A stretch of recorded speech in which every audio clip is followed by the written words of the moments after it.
Today, our clothes bend to our bodies, elastic, light, forgiving. We walk into a restroom without a second thought, unzip, and move on with our lives. Relief takes seconds. We barely notice it exists. 200 years ago, that same moment could feel like a small nightmare. For Victorian women, even something as basic as going number one meant wrestling with weight heat layers and rigid rules. Heavy dresses, tight corsets, bulky structures that refused to move unless handled exactly right. One mistake, and dignity, comfort, or hygiene slipped away. Nothing was quick. Nothing was private. Everything was work. So how did they manage it? Why keep wearing clothes that turned a human need into a daily ordeal? Today, with the help of AI, we're going back in time to find out, honestly, realistically, and without looking away. A body trapped inside a system. To understand the problem, we need to start with what's visible. Look at that woman. It is midday. She is fully dressed, standing indoors, wearing the clothes she has already been in for hours. The silhouette is wide, heavy, immovable at a glance. The skirt spreads outward, supported by structure beneath. The hem brushes the floor. The waist is pulled inward, fixed in place by a corset that does not flex when she breathes. Nothing about this outfit suggests speed access or convenience. From the outside alone, you can already count the obstacles. Multiple layers of fabric, each behaving differently. Linen or cotton close to the skin. Stiffened stays shaping the torso. Several petticoats adding bulk and weight. A structured crinoline or bustle holding the skirt away from the legs. Then, the outer dress itself, often made of wool, silk, or heavy blends designed to keep their shape. Altogether, this clothing can weigh anywhere from several kilograms to well over 10, depending on the style, materials, and decade. And that weight does not rest evenly. It pulls downward, outward, backward. It resists collapse. It resists folding. It resists being gathered quickly. So how does anything underneath this move?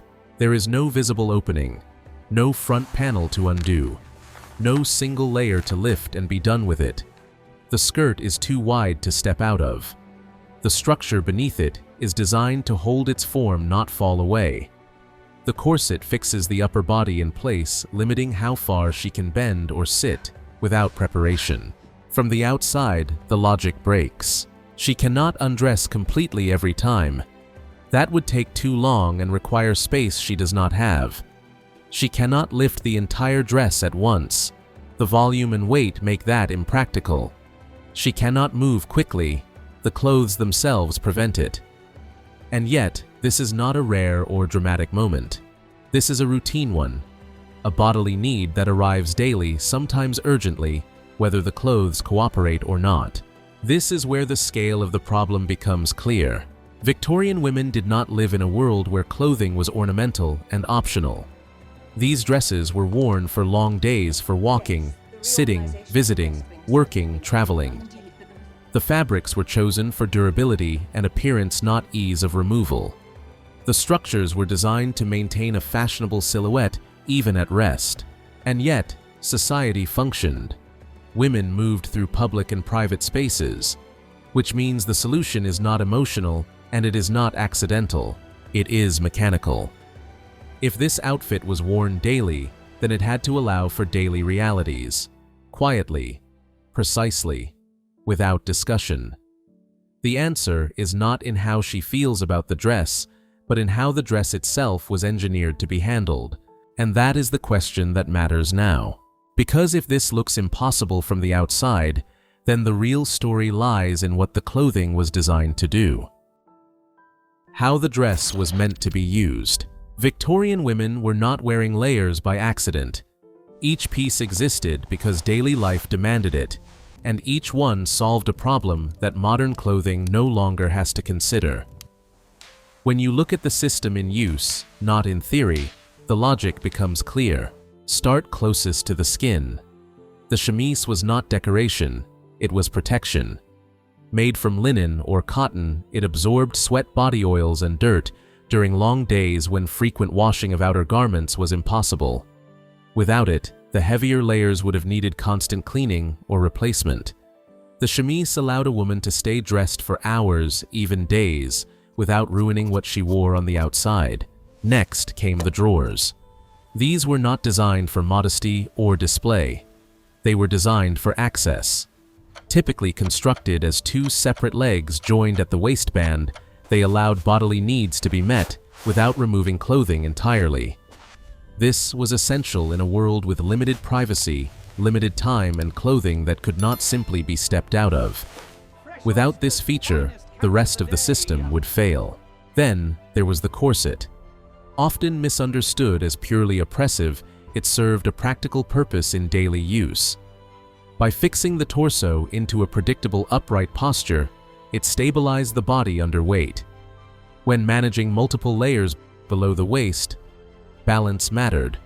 The corset reduced variability. It made movement repeatable. That consistency was critical when tasks had to be performed carefully and often. Below that, petticoats added bulk but also control. Their weight prevented skirts from clinging to the legs, especially in damp or crowded environments. More importantly, they created separation. Layers could move independently instead of collapsing together. When structured supports like crinolines or bustles were added, they pushed fabric outward and away from the body, creating space underneath. That space was not luxury. It was functional clearance. Without that structure, the skirt would fall straight down, trapping movement and fabric together. With it, the volume became predictable.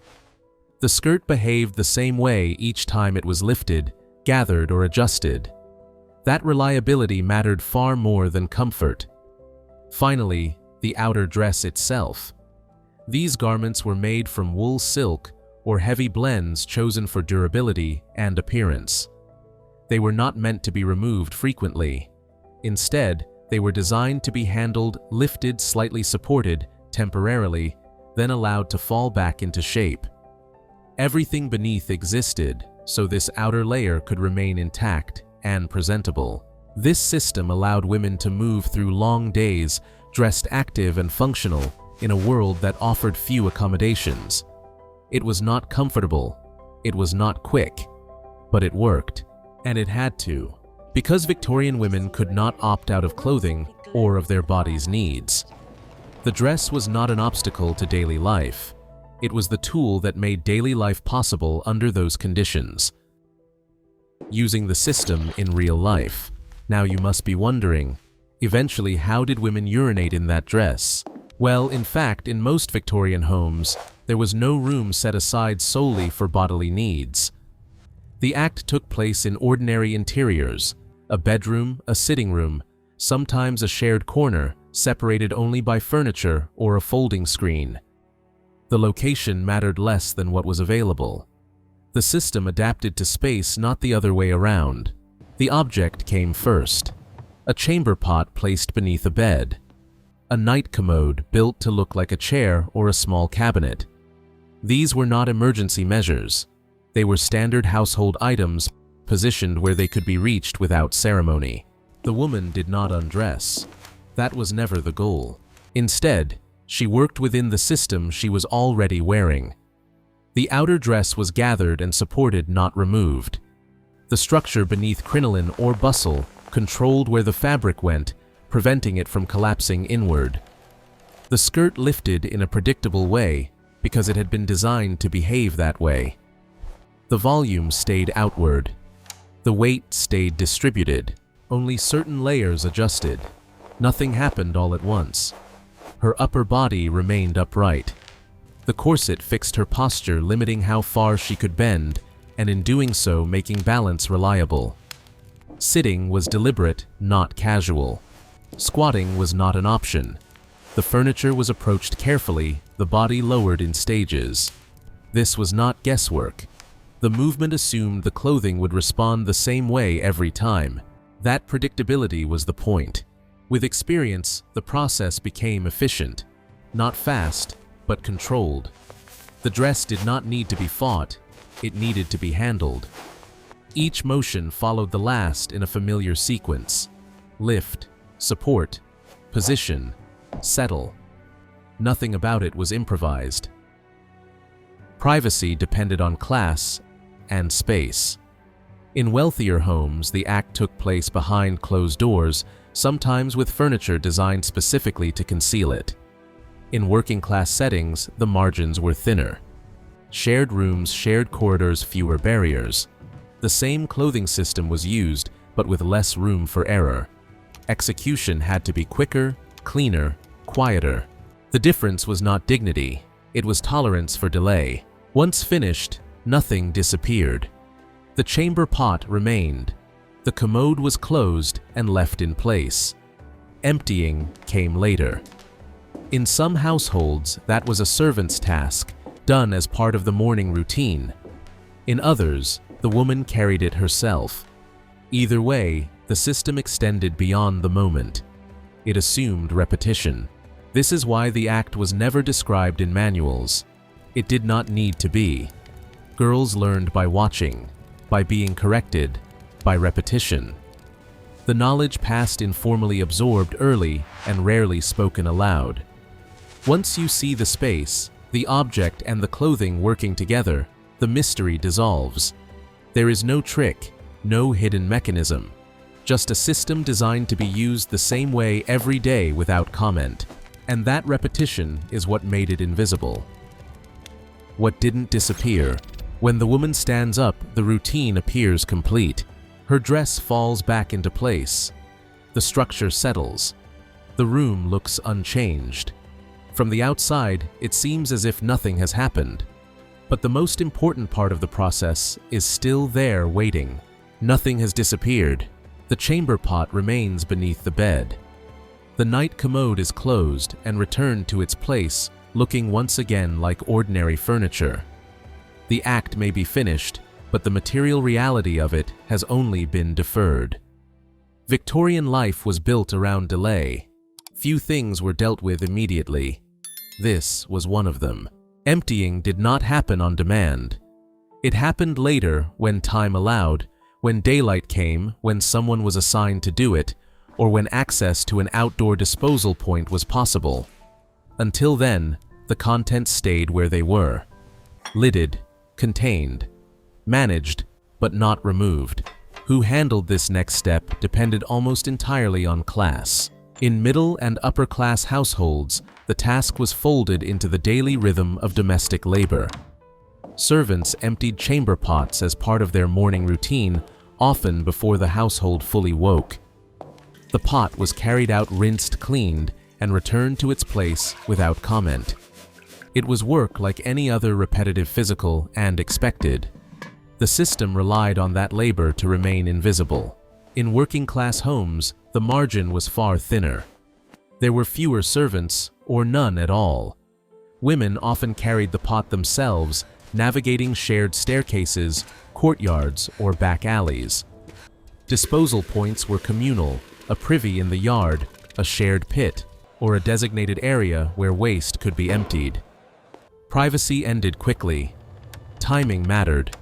Waiting too long meant smell. Moving too early meant exposure. This is where management became skill. Lids were used. Ashes or sawdust might be added to absorb moisture and control odor.